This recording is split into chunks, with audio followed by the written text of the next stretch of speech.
to another chapter of Dissidia Shadowgate. Last time, Luneth has actually discovered many secrets there in Shadowgate, including a library which he has actually seen the floating continent, which reminded him of his home as an orphan, and he actually read the ancient tome that had chocobo scratches on it. With the spectacles, he was able to read it, and it gave him some determination to stop the warlock before he raises the behemoth, and thus it'll destroy all of existence, basically. So, he opened up a few scrolls, he learned some magic abilities, he even presented and solved the riddle that helped Firion out with the Sphinx. And so they make it to the lunar observatory there. So let's get this started. Alright, Chapter 6. Cecil, Cloud, Tifa, and Kain were watching a woman trying to seduce them with her slow movements. Apparently, the Paladin had been affected while the others stayed cautious, as if it were some sort of an odd trick. As he became more intrigued, he walked closer to it and reached out a hand. In a matter of seconds, the woman dissolved and a wolf appeared in her place. It lunged onto him with its strong teeth biting on his flesh. He struggled to break free until Kain jumped onto its back. "Cross the heavens! Bow down!" The holy lance impaled its body. He grabbed the blade next to the lifeless beast, but he fears that it could bounce back at any second. Let out a howl and 3 lobos appeared. Cloud and Tifa rushed in to help. He and Cecil diced the 2, while Tifa sicked onto the 3rd one. They dissipated, but they appeared again. "I thought we defeated them," Tifa said in horror. "The main wolf is what summons them. We should destroy her first," Cloud strategized. They alternated between the lobos and the wolf, and after a while she faded along with her colleagues. After the battle, the Paladin learned Shell, Protect, and Raise. He cured everyone, and the team went. As they headed back to the banquet, they heard the cries of Firion and Luneth as they were fighting a horrid beast from above. At the turret, a fearsome blue dragon appeared. The wounded warriors continued to fight until they collapsed from its menacing blows. Luneth dropped a star and Cecil casted Raise on each of them. Kain jumped onto its back and it screeched as it tried to shake him off. He pierced the Holy Lance into its flank, and he immediately jumped back onto the cement as he started to lose his grip. Cloud casted Meteor Rain, Luneth used Comet, and Firion threw the star. Instantly, the wyvern exploded into smithereens. Luneth took the talisman, and they were on their way. Back at the balcony, the storm raged on. Luneth took out the rod and placed it on a stand at the right corner. Suddenly, lightning struck it, and for an instant the sky appeared to be on fire. When it cleared, a wand was laid next to the boy's feet. The comrades heard tiny footsteps and looked down to see Shantotto. "Aha! There you are! I never knew you would go this far." "Shantotto, where have you been?" "Oh, haven't you heard? This may seem to be quite absurd. Why, Prishe has finally crossed the bridge." "She did it! Thanks, Shantotto." "Don't thank me, thank Prishe.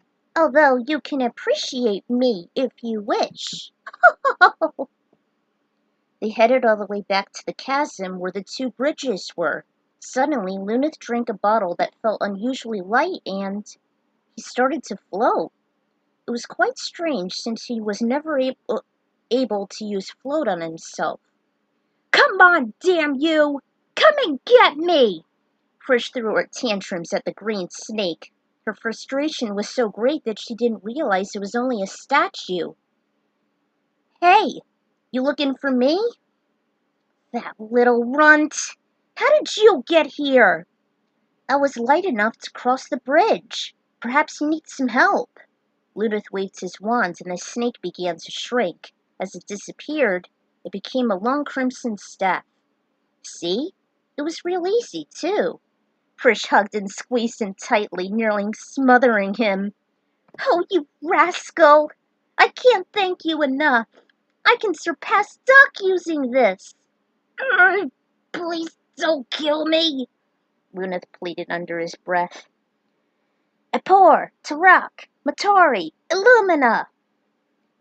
Will you please stop saying that? I'm sorry, I just can't stop saying them. They all sound like powerful spells that may defeat the warlock. I still can't wait to face him. You? Excited to face the real enemy? Since when are you so determined?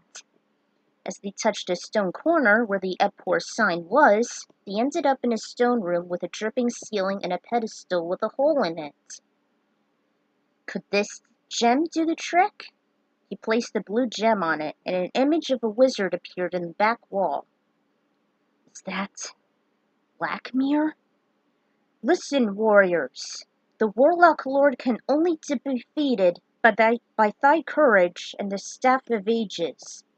Remember, 5 to find, 3 for the staff, 1 to be the key, and 1 to be the pathway.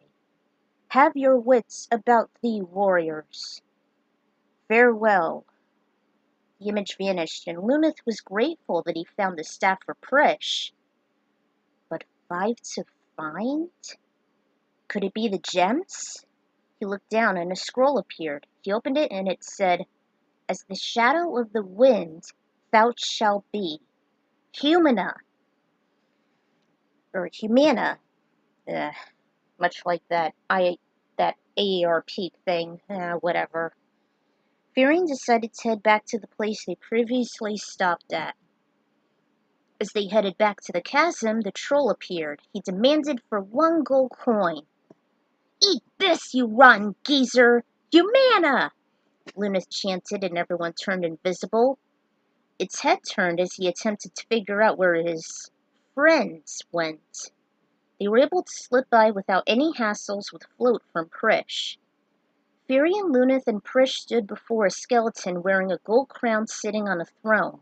The strangest thing was that it didn't seem to move or speak. Firion gave the spectre to it, and the right pillar lowered. A small hole was seen, and he used the ring from Luneth, which lifted the skeleton, revealing a secret passage. The gang descended to a hallway with large granite slabs. They headed straight and saw a gargoyle on each pedestal guarding a small passageway. Do not take the left path, otherwise you're gonna get crushed. Just look for traps. Yeah, whatever, deceased crab. You poor navigator. Anyway, with a strange feeling, Luneth told Firion and Prishe not to go straight, as they would awaken the beasts, so they decided to go right instead. They saw a statue made of all types of metal holding a basin of coals. About 20 feet below, lava started to bubble. They can feel the heat from it. Luneth was busy contemplating. Fire, metal, mortar. Hey, that's it! Motari! The statue lowered, and a skinny passage rose from the lava. They went straight across to a room full of stalactites. They surrounded this room as if they were in the mouth of a huge beast. A wooden handle was located on the right wall. Luneth started to play around with it. At first he pressed down the second handle, then the first, then the third. Nothing happened. He played with the handles some more. This time he tried the right one, then the middle. Oops. Realized he might have made a mistake, he raised the right one. Suddenly the cylinder lifted, and there was a loud screech. The hole in the center must have been a resting place for a gigantic monster. A silver orb appeared next to his feet. Prishe was all agog. Luneth! I'm so sorry I underestimated you! You're brilliant!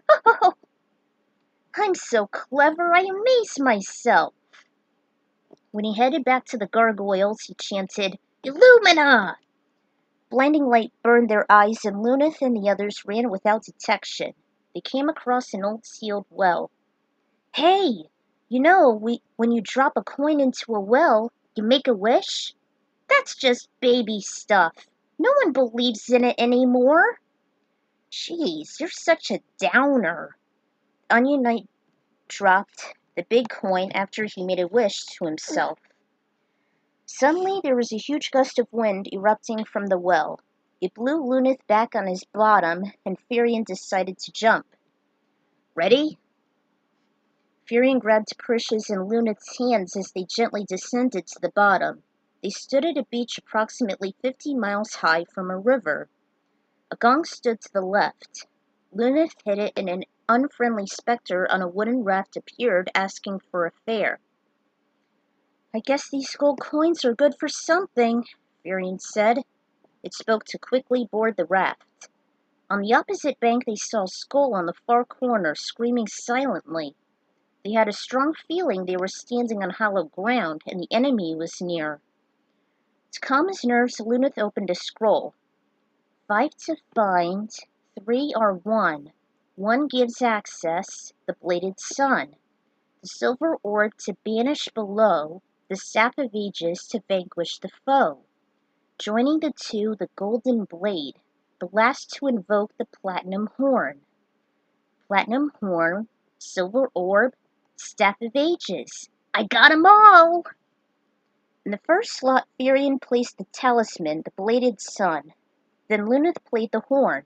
The sound echoed loudly in his ears. When they stopped ringing, he heard a grinding sound, and the skull's jaw started to drop. Hot wind whooshed toward the comrades as if it was breathing.